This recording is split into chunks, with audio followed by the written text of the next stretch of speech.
এই মুহূর্তে নেতৃত্ব ধইরা রাখার জন্য Tarique Rahman is the right person. এবং আমি মনে করি রাষ্ট্রকে যদি সঠিক জায়গায় নিতে হয়, আউস্টিং অফ মানে আওয়ামী লীগের পতনের পর জিয়ার আদর্শ চিন্তা করে জিয়াউর রহমান সাহেবের এবং খালেদা জিয়ার, আমি পার্টিকুলারলি দুইটা লোকের কথা বলি এবং এই দুইটা লোকের জন্য আমার বিএনপির প্রতি আজও দুর্বলতা আছে। এবং সে কারণে তারেক জিয়া সাহেব যদি কালকে ফেরত এসে নেতৃত্ব নেন, যদি সাহসকে হিসাব দাঁড়ান, আমার কাছে মনে হয় এখনো হইতে পারে। বাট তাকে বুঝতে হবে কোন রাজনীতিটা বাংলাদেশ এই মুহূর্তে চায়। আপনারা জানেন বিএনপি চেয়ারপারসন বেগম খালেদা জিয়া অসুস্থ, তাকে হাসপাতালে রাখা হয়েছে নিবিড় পরিচর্যা কেন্দ্রে। এরই মধ্যে তাকে নিয়ে নানান ধরনের খবর আসছে। আমরাও আশা করি খালেদা জিয়া দ্রুত সুস্থ হয়ে ফেরত আসুক। তার ডাক্তারদের পক্ষ থেকে বলা হয়েছে তার অবস্থা আগের চেয়ে একটু ভালো। অন্যদিকে তার জন্য সরকারের পক্ষ থেকে অর্থাৎ রাষ্ট্রের পক্ষ থেকেই তাকে বিশেষ গুরুত্বপূর্ণ ব্যক্তি ঘোষণা করে তার নিরাপত্তার জন্য এসএসএফ নিয়োজিত করা হয়েছে। তার সন্তান বিএনপির ভারপ্রাপ্ত চেয়ারপারসন তারেক রহমানের নিরাপত্তা নিয়ে কিছু কথা কয়েকদিন ধরেই ভার্চুয়াল মিডিয়া এবং বিভিন্ন জায়গায় আলোচনা হচ্ছে। অন্যদিকে স্বরাষ্ট্র উপদেষ্টা বলেছেন যে বাংলাদেশে এই মুহূর্তে কোনো নিরাপত্তার শঙ্কা নেই। এর মধ্যেই নির্বাচন নিয়ে, নির্বাচনের তারিখ নিয়ে ইঙ্গিত দিয়েছেন নির্বাচন কমিশন। এজন্য আমরা আলোচনার বিষয় ঠিক করেছি নিরাপত্তা ও নির্বাচন। আলোচনায় উপস্থিত আছেন দুজন অতিথি। প্রথমজন রুহিন হোসেন প্রিন্স, সিপিবি নেতা, এবং অ্যাডভোকেট আবু-হেনা রাজ্জাকী, রাজনীতি বিশ্লেষক। আপনাদের দুজনকে আমাদের স্টুডিওতে স্বাগত। আবু-হেনা রাজ্জাকী, আপনাকে দিয়ে শুরু করব। খালেদা জিয়া এই মুহূর্তে এমন অবস্থায় আছেন যে জীবন মৃত্যু সন্ধিক্ষণে বলা হচ্ছে। এই মুহূর্তে সরকারের পক্ষ থেকে তাকে বিশেষ গুরুত্বপূর্ণ ব্যক্তি ঘোষণা করা হয়েছে। এটি কি অনেকে প্রশ্ন তুলছেন যে এটি কি শুধুমাত্র খালেদা জিয়াকে কেন্দ্র করে নাকি তারেক রহমানকে কেন্দ্র করে? এটি নিয়ে যদি কিছু বলতে চান বলবেন। সাথে আরেকটি বিষয়, এই যে বাংলাদেশের নিরাপত্তা নিয়ে বড় ধরনের প্রশ্ন আসছে একেবারেই। এখন পর্যন্ত অনেকগুলো লুট হওয়া অস্ত্র উদ্ধার হয় নাই। এর মধ্যে নির্বাচন এগিয়ে যাচ্ছে। মানে আজকেও একটা বিদেশি সংবাদ মাধ্যম রিপোর্ট করেছে যেখানে বলা হচ্ছে যে আগামী নির্বাচন সম্ভবত সবচাইতে সহিংসতাপূর্ণ নির্বাচন হবে। সব মিলিয়ে কি বলবেন?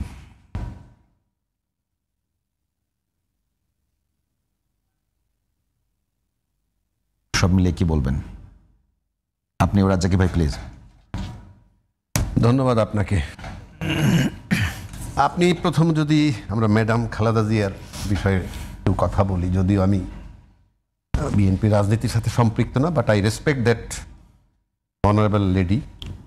নিঃসন্দেহে আমি তারা সম্মান করি এবং উনি ইতিমধ্যে প্রমাণ করেছেন যে উনি শুধু তারেক রহমান সাহেবের মা নন, উনি শুধু বিএনপির সভানেত্রী নন এবং উনি দুইবারের প্রধানমন্ত্রী তাও নন, বাট উনি এই দেশের একজন রাজনৈতিক এ সময় মানে তার জীবনকাল থেকে শুরু করলে উনি একটা অনন্য দৃষ্টান্ত। উনি নিজেকে প্রমাণ করছেন আমি আপসহীন। উনি নিজেকে প্রমাণ করছেন ওই মুক্তিযোদ্ধার চেতনাকে চিৎকার করেননি, বাট প্রমাণ করছেন যে দেশকে ভালোবাসেন।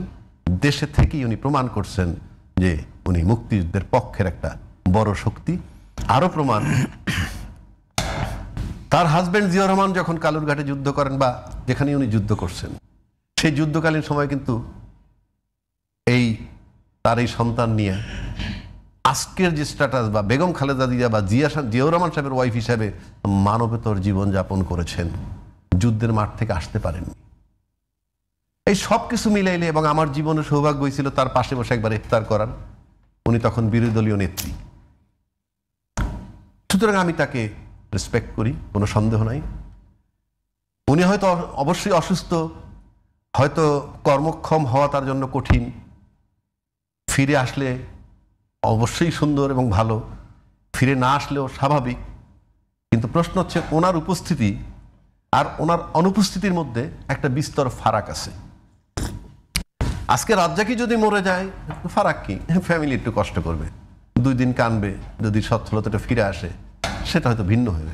কিন্তু ওনার উপস্থিতি এবং ওনার অনুপস্থিতি রাষ্ট্রের জন্য এবং তার দলের জন্য একটা বিশাল কিছু। আজকে পর্যন্ত বেগম জিয়া আপনার কি বলে এটাকে বিএনপির সিম্বল অফ ইউনিটি আপনি বলতে পারেন। শুধু কি বিএনপির? ওটা তো দলীয়ভাবে বললাম, আর উনি তো জাতির একটা মুরব্বী হিসাবে আইডেন্টিফাইড হয়ে গেছেন ইতিমধ্যে, কোনো সন্দেহ নাই। অসাধারণ একজন মহিয়সী নারী, তার উপস্থিতিতে এটা আমরা উপলব্ধি করলাম। আর অনুপস্থিতিতে যা হবে সেটা আমরা পরে বুঝবো, ইন অ্যাডভান্স বলা যায় না, বাট কিছু অনুমান করতে পারি। তবে আজকের এরকম একটা পরিস্থিতির অনুমান করে না কথা বলাই ভালো। এখন আপনি যদি ওইভাবে চিন্তা করেন যে বেগম খালেদা জিয়া, আমরা চাই উনি সুস্থ হয়ে উঠুক, সুস্থ হয়ে আসুক, ফিরে আসুক। আর ওনার অ্যাবসেন্সটা আমি জানি না, এটা একটা টার্ময়েল সিচুয়েশন হবে দলীয়ভাবে, আমি মনে করি। আল্লাহ মাফ করুক।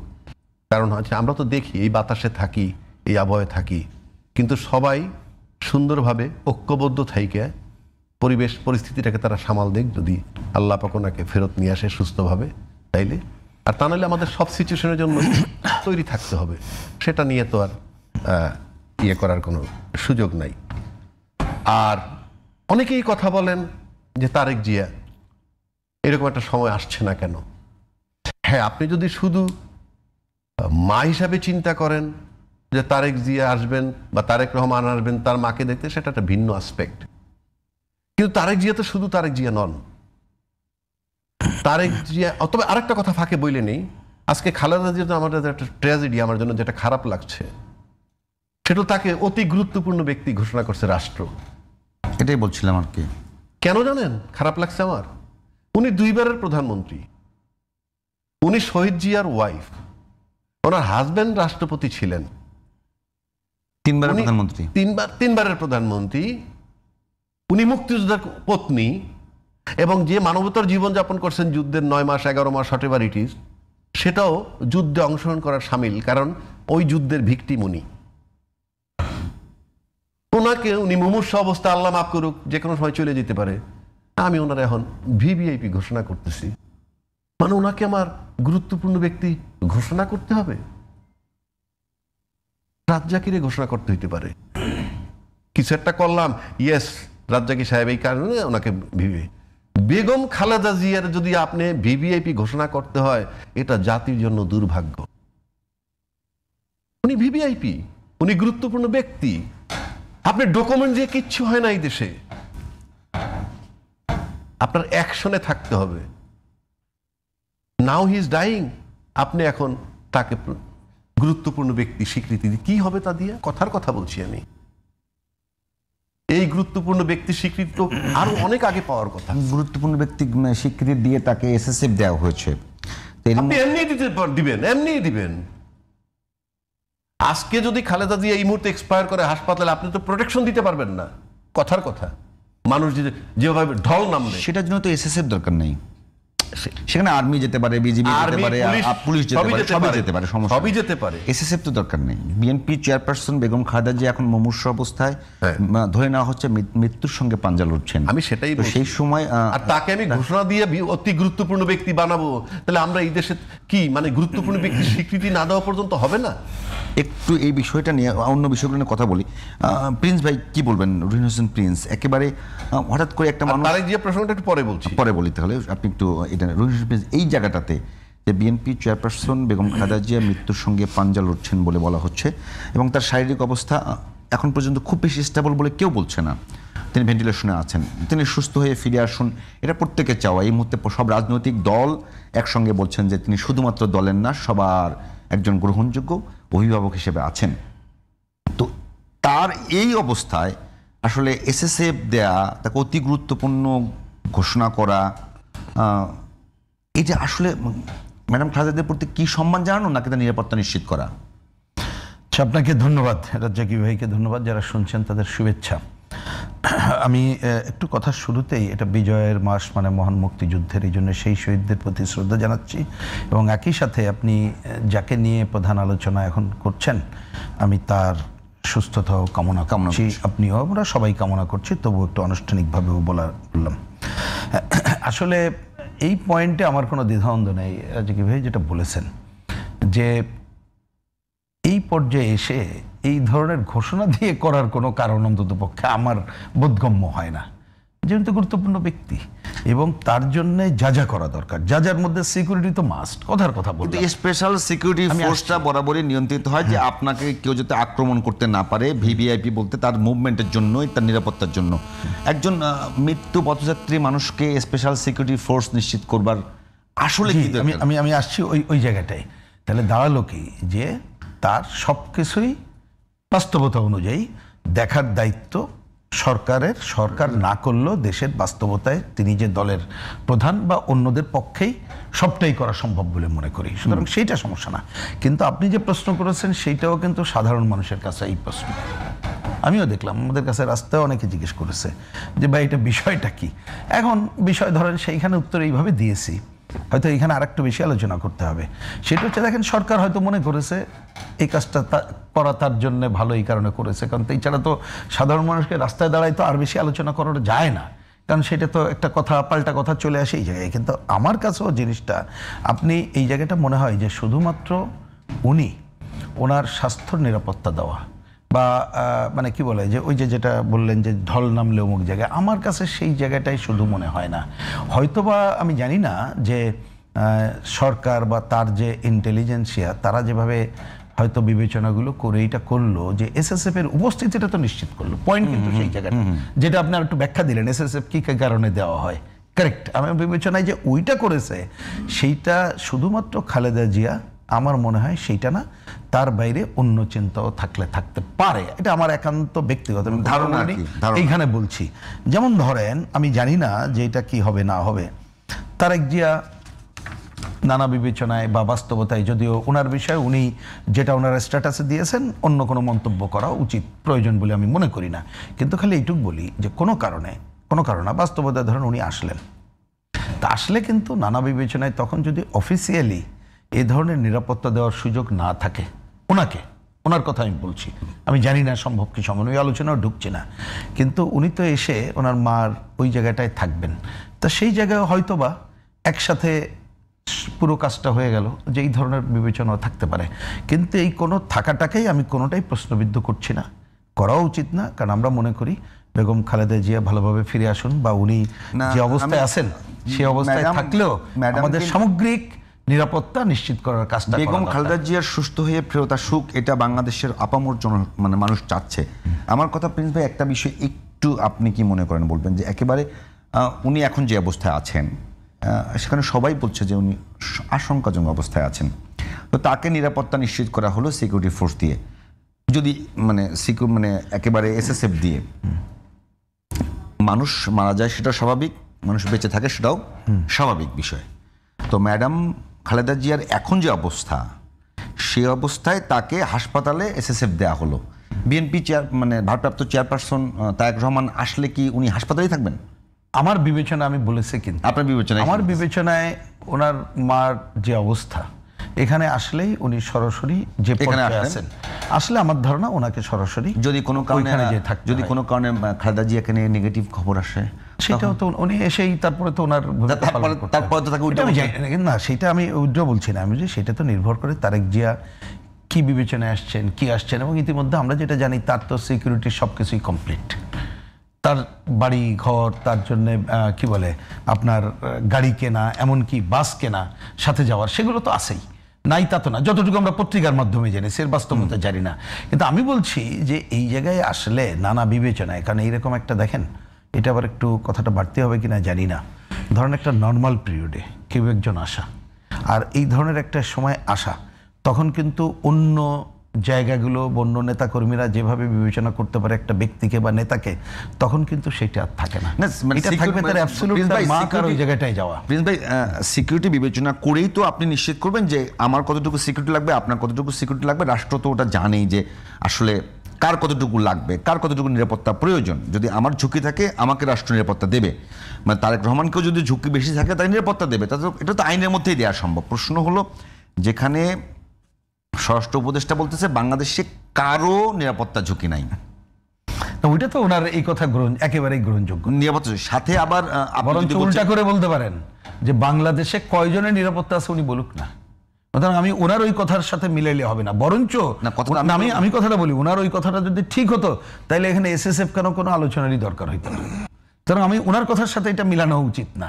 এইখানে হয়তোবা নানা বিবেচনায় আরো অনেক কোনো ঘটনায় এইখানে গভর্নমেন্ট একটা রিস্ক আছে মনে করেই তার এই কাজটা করতে চান, এইটুকুই আমার বিবেচনায়। যে এখন যেহেতু উনি অসুস্থ হসপিটালে আছেন, এর বাইরে এখানে এর বেশি আলোচনা করাটা যথাযথ হয় না, কারণ সেটা একটা অনেক সময় বাড়তি আলোচনা।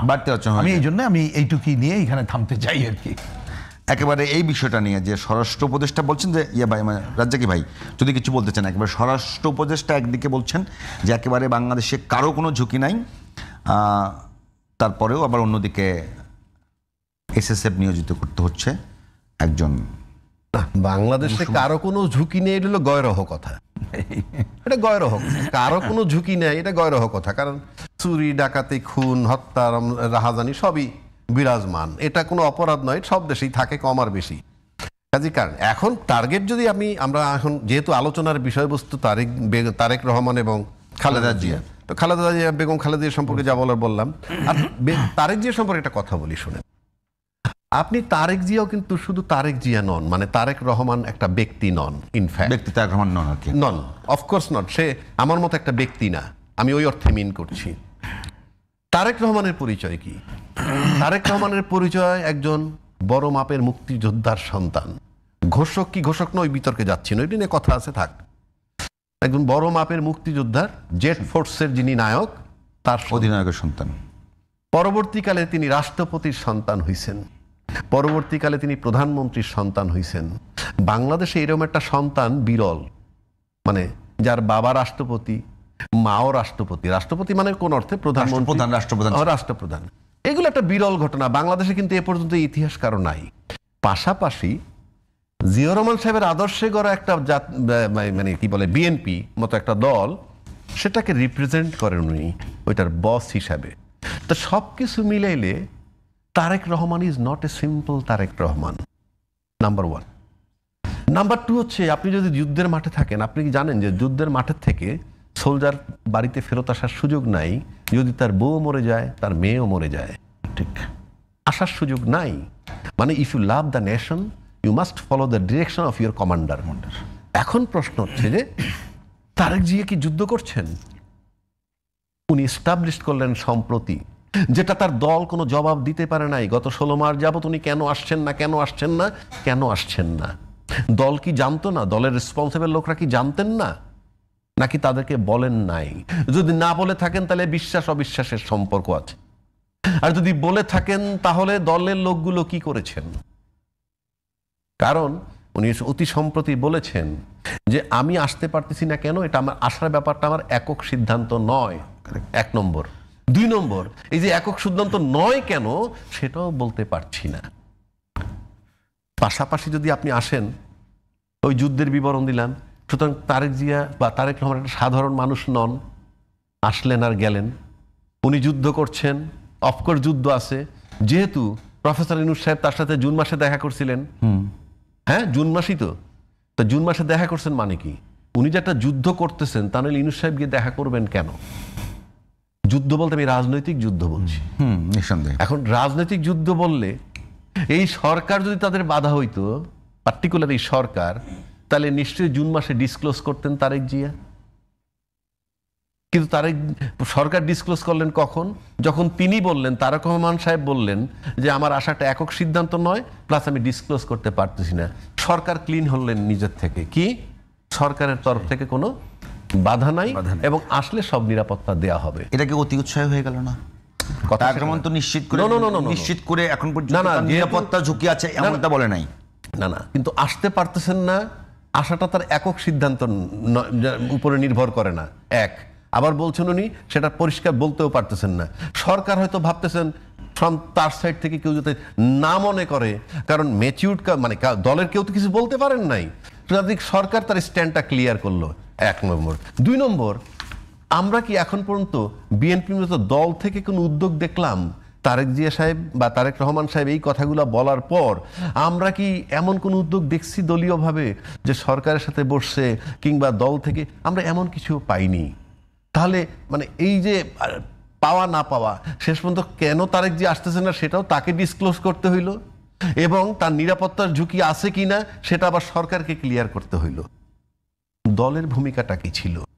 আপনি তো একটা বড় দল, আমি বললামই তো, সে এত বড় একটা দল, যার মা 2 টার্ম 3 টার্ম প্রধানমন্ত্রী, যার বাবা ছিলেন রাষ্ট্রপতি, তো সুতরাং তার সন্তান এখানে, তার সন্তান না শুধু, আপনি তারেক রহমান কেন আসতে পারতেছেন না এবং আসলে নিরাপত্তা দিবেন সরকার, এই কথাগুলো এখন বলতে হইলো কেন না? কেন এই বিষয়গুলো নিয়ে আরো আগে দলের তরফ থেকে প্রফেসর ইউনূস সাহেব সরকারের সাথে টাইম টু টাইম আলাপ হলো না কেন? এটা আমার প্রশ্ন। আমি একটু প্রিন্স ভাইয়ের কাছে যাই। প্রিন্স ভাই, একেবারে বিএনপি চেয়ারপারসন অসুস্থ, মানে নেত্রী, সাবেক প্রধানমন্ত্রী, সব দিকে তার মা, তিনি একজনের মা, তিনিও একজন সর্বোচ্চ নেতা। তো প্রশ্ন হলো, এই দিকটা একটু বলবেন, সাথে বলবেন যে তিনি আসতে পারছেন না এখন পর্যন্ত। একটু কিছুক্ষণ আগের ঘটনাও যদি বলি, একেবারে পররাষ্ট্র উপদেষ্টার পক্ষ থেকে বলা হয়েছে যে এখন পর্যন্ত তারেক রহমানের পক্ষ থেকে বা তাদের পক্ষ থেকে কোনো ধরনের ট্রাভেল পাস চাওয়া হয়নি, যে উনি চাইলে পাবে সেটা রাষ্ট্র নিশ্চিত করছে। তো এখন পর্যন্ত তারেক রহমান দেশে আসবেন এরকম সঠিকভাবে কোনো তথ্য কারো কাছে নেই। এদিকে খালেদা জিয়ার শারীরিক অবস্থা তো আপনি জানেন। আর অন্যদিকে যদি সাথে যুক্ত করি যে তারেক রহমান যদি যথাসময়ে আসতে না পারেন বা নিরাপত্তাজনিত কারণে আসতে না পারেন, সেটি রাজনীতিতে কি ইম্প্যাক্ট ফেলতে পারে? আপনি কি মনে করেন দীর্ঘদিন রাজনীতি করা একজন মানুষ হিসেবে? না, আমি দুইটা দিক যদি দেখি, আমি খুব ছোট ছোট ইচ্ছা করে নিয়ে ছোট আলোচনাই করছি, বড় কোনো আলোচনা ইচ্ছা করেই তুলছি না। প্রথম কথা, দুইটা দিক। 1 নম্বর, ইতিমধ্যে এ বিষয়ে কিছু কথা হয়েছে কিনা, এবং যদি কোনো ঘটনা ঘটে, দুর্ঘটনা না আসতে পারে। তো আমার বিবেচনা, আমি যেটা দেখলাম যে বিএনপির স্থায়ী কমিটির সভা শেষে জনাব সালাউদ্দিন আহমেদ, এবং আমি পত্রিকায় অনলাইনে দেখা, পরে মির্জা ফখরুল ইসলাম আলমগীর যেটা বলেছেন যে তারেক জিয়া অচিরেই আসবেন, শীঘ্রই আসবেন। হ্যাঁ, তার মানে কিন্তু এই শীঘ্রইটাকে আমি অন্য পজিটিভভাবে দেখতে চাই। আমার ধারণা যে জটিল পরিস্থিতি তো একটা বটেই, কারণ তো তারেক রহমান নিজেই তার স্ট্যাটাসে যেটা বলেছেন আমরা জানি না, কিন্তু যে পরিস্থিতি জটিল এটা বোঝা যায়। কিন্তু আমার এই দুইটাকে আমি পজিটিভ দেখতে চাই। এই যে বক্তব্য যে শীঘ্রই আসবেন মিন্স হয়তো দ্রুততম সময়ে যে কোনোভাবেই বা যেভাবেই আইন যেভাবেই করুক না করে আসবেন। আর সরকারের দিক থেকে তো পরিষ্কার করে বলা হয়েছে, যদি অন্য কোনো অপশন না থাকেও, অন্য অপশন বলছি যে ধরেন বাইরে কেউ থাকলো, তার নাগরিকত্ব নাই, অমুক নাই তমুক নাই, কিন্তু ট্রাভেল পাশে আসা, সেই সুযোগও তারা করতে চায়। সুতরাং আমি বরঞ্চ দেখছি যে হয়তো বা দ্রুততম সময়ে আসবেন। এটা একটা হচ্ছে আমার বুঝটা এরকম হয়েছে, কিন্তু আমি জানি না এটা কারেক্ট কিনা, কারণ ওই যে জটিল, কত বড় জটিল ও সম্পর্কে তো আমাদের সাধারণ মানুষের এটা একটা প্রশ্ন। দ্বিতীয়টা আপনি যেটা বলেছেন, বরঞ্চ এটা পলিটিক্যাল একটা বড় বিষয়।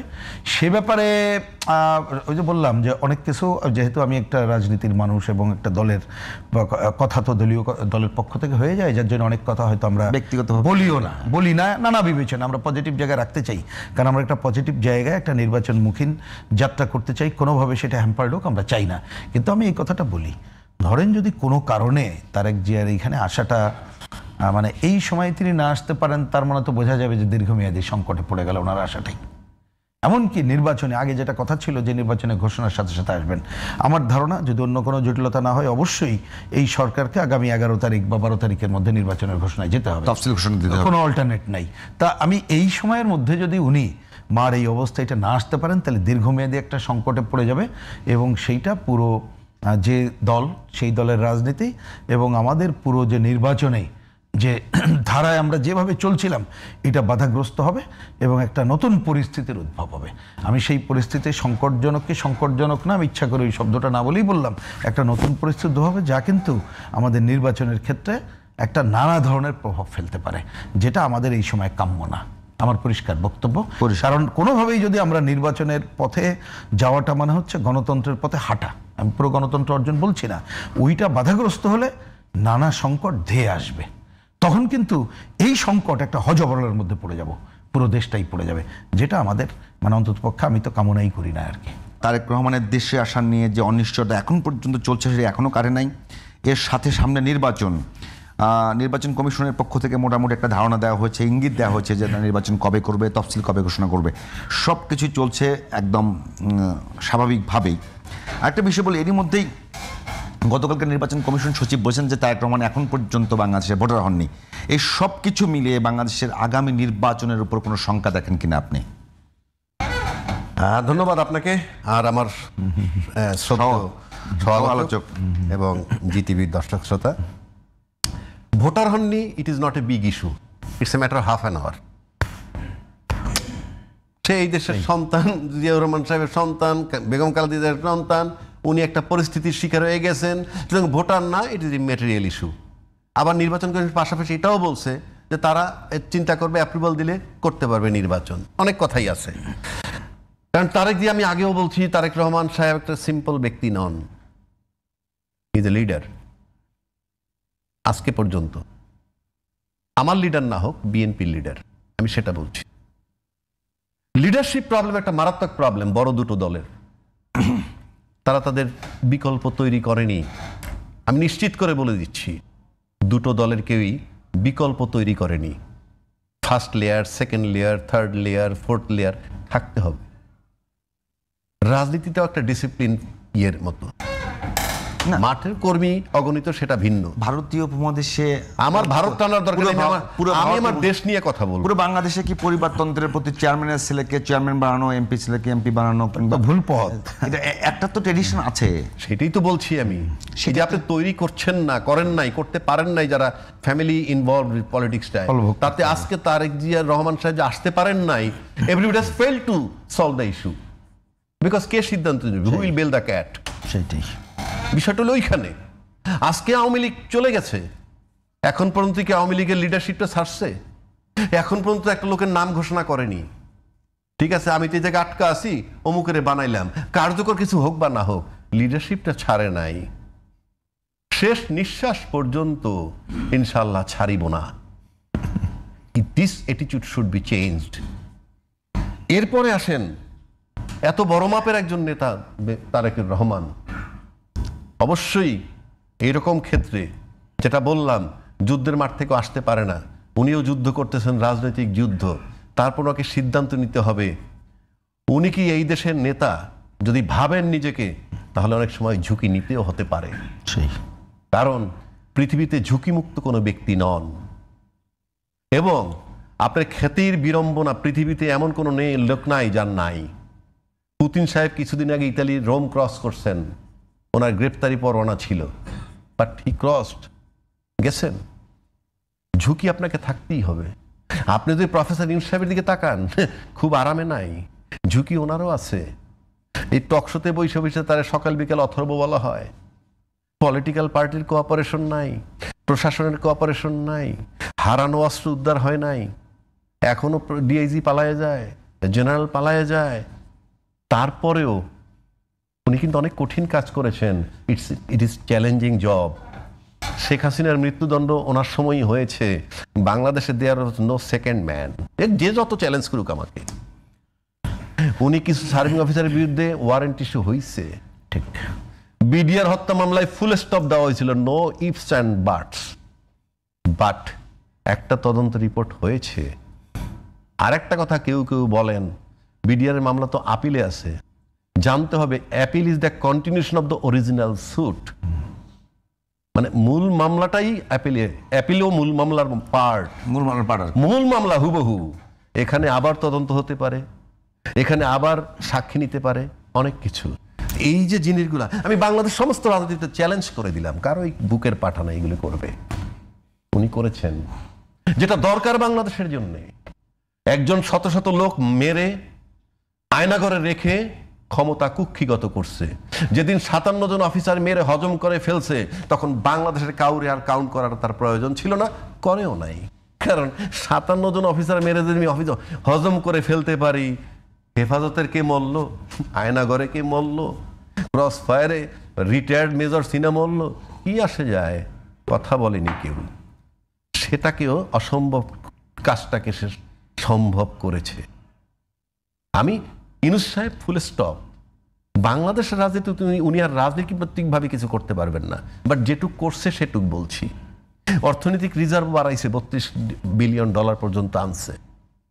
আমি কেন বলছি কথাটা, যে আমরা ইউনূস সাহেব এত প্রতিকূল অবস্থার মধ্যে এত কিছু করলো, আর বাংলাদেশ সবচেয়ে বড় দল যেটা এই মুহূর্তে, দুইটা দলই প্যারালাল, এখন আওয়ামী লীগ ক্ষমতায় নাই সেটা ভিন্ন কথা, দুইটা বড় দল, সেখানে আপনি চিন্তা করেন তারেক রহমান সাহেব যে আক্ষেপ করে যে কথাগুলো বলেছেন, আমি বারবার বলছি দল কি করেছে, এই দলের সামনে জিয়াউর রহমান সাহেবের খেতাব কেড়ে নেওয়া হয়েছে, মুক্তিযোদ্ধার খেতাব।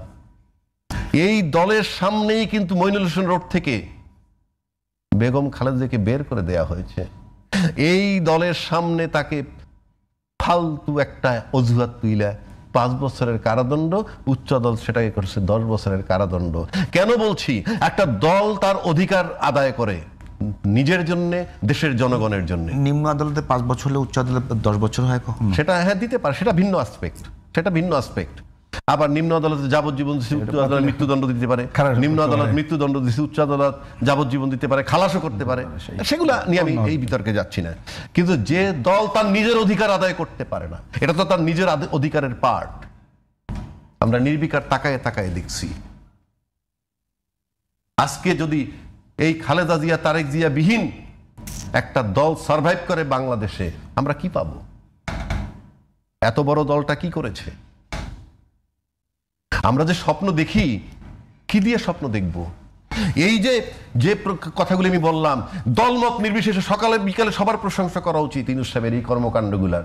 মৃত্যুদণ্ড দিয়েছে, ওই বিডিআর তদন্ত কমিশন হয়েছে, তদন্ত রিপোর্ট দাখিল করেছে, দেখেন তো কোথাও কোনো একেবারে খই ফোটার মতো কথা বলে নাকি কেউ? এখনো পাবেন টকশোতে ইউনূস অযোগ্য, ইউনূস অপদর্থ। আর সে তো ফেব্রুয়ারিতে চলে যাবে, এটাতে আমি পূজা দিব নাকি? আমি তো বলছি ইউনূস সাহেব ফুল স্টপ, আপনি ওনাকে দিয়ে আর কিছু আশা করেন না। কিন্তু দেখেন তো টিপ টিপ করে যেটা করেছে, স্বপ্নেও তো কেউ ভাবতে পারবে না। বাংলাদেশের রাজনীতিবিদ নাই, সেই জন্য আমি এক্সাম্পল টানছি। খালেদা জিয়ার জন্য কিছু করতে পারেন নাই, মইনুল হোসেন দিয়ে বাইর করে দিয়েছি, কিছু করতে পারেন নাই, জিয়াউর রহমানের খেতাব টান দিয়েছি, কিছু করতে পারেন নাই। তো আমি সেই জায়গাটায় আছি। আমরা এত বড় দল দিয়ে সামনে স্বপ্ন দেখতেছি। তারেক জিয়ার মতো লিডারশিপ আজকেও যদি ফেরত আসে, আমার ধারণা একটা শক্তিশালী দল হয়ে যেতে পারে। তাদের নেতৃত্ব ছাড়া সুপার স্ট্রং একটা দল তারা হবে আমার কাছে মনে হয় না। আমি খুব কষ্টে কথা, তারেক রহমান দেশে ফিরতে না পারেন বা এই যে দেশে ফিরতে পারলো না, দলের দায়। রাষ্ট্র নেবে না দায়িত্ব? রাষ্ট্র তো আজকে ক্লিয়ারই করে দিল, এই রাষ্ট্র তো ক্লিয়ার করে দিল আমাদের তরফ থেকে কোনো বাধা নাই, নিরাপত্তাও দিবে। কেন জুন টানছি আমি? নিশ্চয়ই সরকার থেকে বাধা বোধ করেন নাই, তাইলে ওই কথাটা সেদিন ইউনূস সাহেবকে বলতে পারতো। তাহলে তো ইউনূস সাহেব এসে তখন হয়তো বলতো যে আমাদের তরফ থেকে তার জন্য কোনো বাধা। যখন তারেক রহমান সাহেব মুখ খুলেছেন ঠিক তখন বলেছেন। এটা কি আসলে কি নিরাপত্তা না আইন? আমি তো সেটা বলতে পারবো না। আমি বলছি যেটা তারেক রহমান সাহেবের বক্তব্যটা বলছে না প্রিন্স ভাই, দুইটা কথা তো সে বলছে, এবং এই দুইটা কথার পর সরকারের উপরে ব্লেম গেলে যেতেও পারে যে সে আসতেছে না কেন, তাই তারা ক্লিয়ার করছে। প্রিন্স ভাই যদি কিছু বলেন এই বিষয়টা নিয়ে, একেবারেই মানে যদি তারেক রহমান ফেরত আসতে না পারে বা ফেরত আসতে যে বিলম্ব হচ্ছে, দল হিসেবে বিএনপির ক্ষতি হবে কিনা? আপনি যেটা হয়তো আপনার দল, যেহেতু আপনি একটা দলে আছেন, কিন্তু বাংলাদেশ জাতীয় নির্বাচন কেন্দ্রিক এই যে এখন পর্যন্ত নিরাপত্তার শঙ্কা, সাথে ভাই বললেন যে অনেকগুলো অস্ত্র উদ্ধার হয়নি, জাতীয় নির্বাচন কি বড় ধরনের শঙ্কার মধ্যে আছে কিনা? দেখুন, আমি ওই কথায় যাওয়ার আগে একটা খুবই গুরুত্বপূর্ণ আলোচনা উঠেছে, এ ব্যাপারে ছোট্ট মন্তব্য করেন, এটা দীর্ঘ আলোচনার ব্যাপার যেটা রাজ্জাকি ভাই তুলেছেন। আমি ব্যক্তিগতভাবেও মনে করি বা আমাদের রাজনৈতিক বুঝে মনে করি এটা দেশবাসীরও একটু বোঝা দরকার। যদি আমরা তো ধরেন এই যে রাজনীতির কথা বলি, দেশ শাসনের কথা হলে রাজনৈতিক দলগুলোর কথা বলি, তাই তো? এইটা যদি ওই ধরনের একটা দল সংগঠনগুলো গড়ে না ওঠে, এটা যদি পরিবারতন্ত্রের কাছে থাকে, এক ব্যক্তির কাছে বা একটা গোষ্ঠীর কাছে আবদ্ধ থাকে, তাহলে তো আপনি বারবার হোঁচট খাবেন। সেইটা বাংলাদেশে কিন্তু চলছে, এটা মনে রাখা দরকার। এবং এটা গড়ে ওঠে নাই। অনেক সময় আমরা ওই যখন পরিবারতন্ত্র বলি, এই উপমহাদেশ, ট্র্যাডিশন, ভক্তিবাদের দেশ, অমুক জায়গা হয়নি, তমুক জায়গায় হয়নি, আমি বলি এইগুলো পরিত্যাগ করে বরঞ্চ একটা ডেমোক্রেটিক অ্যাটমসফিয়ার নিয়ে আপনাকে সংগঠন, দল এগুলো গড়ে তোলায় যদি এখনো পর্যন্ত আমরা মনোনিবেশ না করি, ইন লং টার্ম বাংলাদেশ আরও বড় ধরনের সংকটে পড়ব। যদিও আলোচনা করা গেল না, কিন্তু গুরুত্বপূর্ণ আলোচনা এটা, এই জন্য আমি কথাটা বললাম। এবার আপনি যে কথাটা বললেন, এটা আমি আগের পার্টে অল্প একটু বলেছি। আমরা দেখেন একটা নর্মাল একটা যদি পরিবেশ থাকতো সেটা একটা ব্যাপার, কিন্তু এখন যেহেতু আসলেই তো এখন আমি অ্যাবনর্মাল এই অর্থে বলছি যে গণতন্ত্রের পথে যাত্রার কাজটা আমরা করছি, এবং সেই যাত্রাপথে যাওয়ার জন্য কিন্তু নানা ধরনের অপশক্তি আছে। এখানে টেনে ধরার নানা ধরনের গ্রুপ আছে, সে আপনি দেশের মধ্যে বলেন, বাইরে বলেন, নানা কারণে, ভূ রাজনৈতিক কারণে নানা ধরনের ঘটনাগুলি আছে। তা সেইটা উত্তরণের জন্যে বা ধরেন ইন লং টার্ম, আমরা আশা করতে তো আর বলতেই হবে উনি আরও বেশি করতে পারবেন, বললেনও তাই, যে আমরা এই ত্রুটি কাটিয়ে ভবিষ্যতে রাজনৈতিক দল, সংগঠন, গণতন্ত্র এই ধারায় যেতে চাই। তা সেইটা যাওয়ার জন্য কিন্তু এই মুহূর্তে যথাসময়ে নির্বাচন একটা গুরুত্বপূর্ণ ঘটনা। কিন্তু এই যে আলোচনাগুলো করছি, তারেক জিয়া বলতেই ব্যক্তি তো তারেক জিয়া না, আমি অন্য আলোচনা বাদ দিলে তিনি একটা দলের তো প্রধান, এবং সেই দলের একটা ভূমিকা এই সময় অন্যতম গুরুত্বপূর্ণ। সে আমি এটা বুঝেই বলছি, আমি একটা দল করে আমি খুব বুঝে বলতেছি কথাটা, এটা টোটাল উত্তরণের জন্য গুরুত্বপূর্ণ। তা সেই জায়গায় কিন্তু নানা ধরনের সংকটের মধ্যে আমরা পড়তে পারি। দলগত দলের জটিলতা তো কিছু বুঝতে আর বাকি নাই, আমি আলোচনায় চাচ্ছিলাম না, রাজ্জাক ভাই কিছুটা তুলছেনই, বাস্তবতা তো এগুলো, উনি যে কথা বলে গেছেন প্র্যাকটিক্যাল কথা, যে করলোটা কি এতদিন ধরে, সেইটা তারা করুক, আমি সেটা নিয়ে কথা বলতে চাইনি। কিন্তু বলছি যে এখন যদি আমরা যথাসময়ে আমরা এই নির্বাচনী যাত্রায় যদি তার আশা নিয়ে কোশ্চেন হয়, কি বলবো, তাহলে দলই তো একটা নতুন জটিলতার মধ্যে পড়ে যাবে। তাহলে দল নতুন জটিলতা পড়া মানেই হচ্ছে, ঠিক এই মুহূর্তে বলছি, অন্য সময় হলে সেটা অন্য ছিল, তাহলে আমরা যে গণতন্ত্রের পথে যাত্রা করছি তখন কিন্তু নানা অপশক্তি নানা ধরনের সুযোগ নেবে।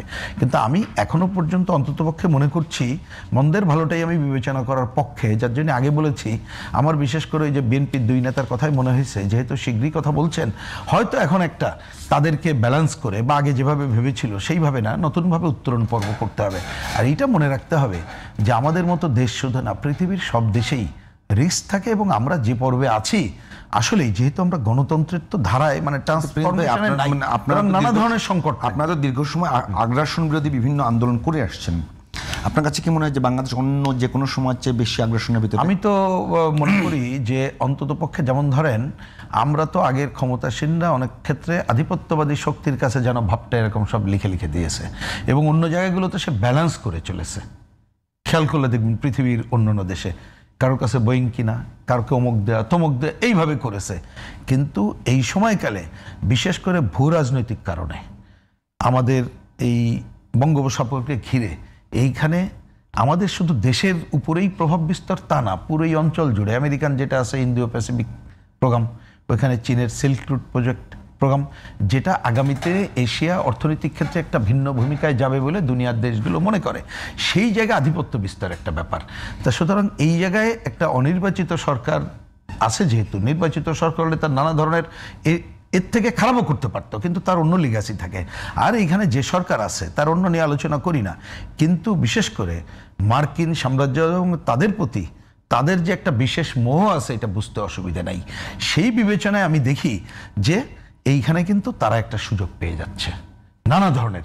কিন্তু আমি মনে করি যেহেতু এই সরকার আর বেশি দিন নাই, এটাও কিন্তু আলোচনা আছে, এটা আলোচনা আছে যে বিএনপি বিশেষ করে তারেক রহমানের প্রতি আপনি যে বলছেন যে মার্কিন বলেন, প্রতিবেশী রাষ্ট্র বলেন, কারো ওই রকম সহানুভূতি নেই বলে সেটা আপনার কারণ হতে পারে, শুধু দেশীয় নিরাপত্তা না। না, সেটা সুনির্দিষ্ট করে ওনারা ভালো বলতে পারবেন। আমি এই কমেন্টটা কারেক্ট হয় না একজন ব্যক্তির উপরে ধরে, কারণ যেহেতু দল হিসেবে তারেক রহমান তো ধরেন দীর্ঘদিন দল হিসেবে কারণে, আচ্ছা এই 30 সেকেন্ড এটা বলে যাই, তো এখন এই দীর্ঘ সময়ে তিনি কিভাবে এটা উত্তরণ করেছেন আমার তো জানা নেই, কারণ যেহেতু তারা ক্ষমতাশ্রয়ী দল তাকে তো উত্তরণ করতে হয়। বিএনপি তার দল হিসেবে এই সময় আপনি দেখবেন তার রোল ভালো মন্দ মিলে আছে, কিন্তু একটা কথাই খালি বলতে হয়, যেটা উনিও কিছুটা বলেছেন, হয় কি দেখেন এই দলটাকে নিয়ে আপনি কত রকম কথা বলবেন, এত সবের পরেও তো দলের একজন চেয়ারপারসন, একজন হচ্ছেন ভারপ্রাপ্ত চেয়ারপারসন, তার অথরিটি যদি এই জায়গায় না থাকে, যতই আমি ডেমোক্রেসির কথা বলি না কেন, ওইটা অনেক ক্ষেত্রে থাকে না। এইসব দলগুলোতে তো অতীত দিনে দেখেছেন, এটা দেখা যাচ্ছে। ওই দল কেন, আপনি অনেকগুলো লেফট দলের মধ্যে এগুলো দেখতে পারবেন, এগুলো অস্বীকার করার কোনো কারণ নেই, এটাই সত্য। যার জন্য বলছিলাম এই আলোচনাটা গুরুত্বপূর্ণ, যে আমাদের মতো দেশগুলোতে বিশেষ করে বাংলাদেশে কেন এই ধরনের সংগঠন গড়ে উঠছে না, কেন রাজনৈতিক চর্চায় আমি গণতন্ত্র আনতে পারছি না, কেন রাজনৈতিক চর্চায় আরো মানুষ এসে তার অংশগ্রহণ নিশ্চিত করতে পারছি না। এই কাজগুলো যতক্ষণ করতে না পারবেন, আমরা যতক্ষণ না পারবো আমরা ততক্ষণ পর্যন্ত কিন্তু দেখবেন যে আপনি এই দলগুলো দিয়েই আপনি বেশি কিছু প্রত্যাশা করতে পারবেন না, এটাই বাস্তবতা, আমিও সেটা দেখি। রাজ্জাক ভাই, জি, আমি বারবার ওই একই জায়গায়, যেহেতু আলোচনা বিষয়টা এরকমই যে নিরাপত্তা এবং নির্বাচন, মানে আমি বারবার বলি যে আইন উপদেষ্টা বলছেন যে তারেক রহমানের দেশে ফেরায় কোনো ধরনের আইনগত সমস্যা নেই, আইনগত কোনো বাধা নেই। স্বরাষ্ট্র উপদেষ্টা বলছে তার নিরাপত্তাগত কোনো সমস্যা নেই।